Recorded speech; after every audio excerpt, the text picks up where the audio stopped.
নমস্কার। আজকে আমরা আপনাদের সঙ্গে দুটা কেস ডিটেকশন নিয়ে ব্রিফিং করব।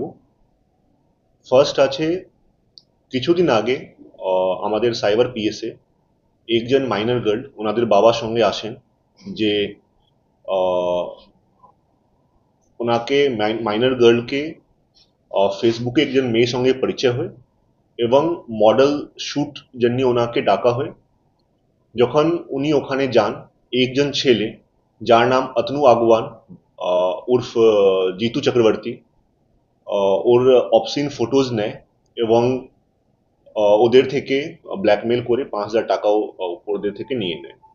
পরবর্তীকালে যখন মেয়ে বাড়ি ফিরে আসে তখন ওকে ব্ল্যাকমেল করতে শুরু করে যে যদি তুমি 5,00,000 টাকা যদি না দাও তোমার ফটো আমরা ফেসবুকে ভাইরাল করে দেবো।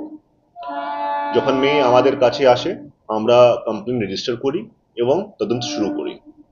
ডিউরিং ইনভেস্টিগেশন আমরা যেটা পেয়েছি যে জিতু চক্রবর্তী অনেকজন মেয়ে থেকে এইরকম কুপ্রস্তাব দিয়ে অবসিন ফটোজ নিয়ে এইরকম ব্ল্যাকমেল করে অনেকটা টাকা এবং গোল্ড অর্নামেন্টস ওদের থেকে মেয়েদের থেকে নিয়েছে। এখন পর্যন্ত আমরা 9টা মেয়েকে আইডেন্টিফাই করতে পেরেছি যার থেকে এইরকম ঘটনা হয়েছে। অলরেডি আমরা এখানে 6টা কেস বিভিন্ন বিভিন্ন থানায় রেজিস্টার হয়েছে, যেখানে 2টা রেপ কেসও আছে, পক্সো কেসেও আছে। আমরা এই কেসে এখন পর্যন্ত 5 জনকে অ্যারেস্ট করেছি, যেখানে অতনু আগওয়ান যে মেন অ্যাকিউজ আছে, প্রাইম অ্যাকিউজ আছে, বা জিতু চক্রবর্তী।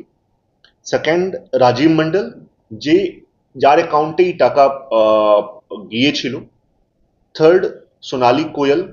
সোনালী কোয়েল বেসিক্যালি অতনু আগওয়ানকে ফিমেল বন্ধু ছিল যে ফেসবুক অ্যাকাউন্ট থেকে মেয়েদেরকে এই প্রস্তাব দিত ফর মডেল ফটোশুট। ও সব জিনিসটা জানতো যে কিভাবে কি হচ্ছে।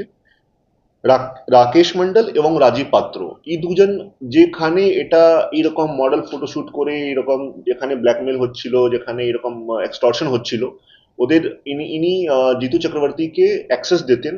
ইভেন মাইনর গার্লস भी ওদের থেকে ওখানে হোটেলে গিয়ে এরকম ছবি নিতেন, তো ওনাদের হোটেল ম্যানেজার এবং রিসেপশন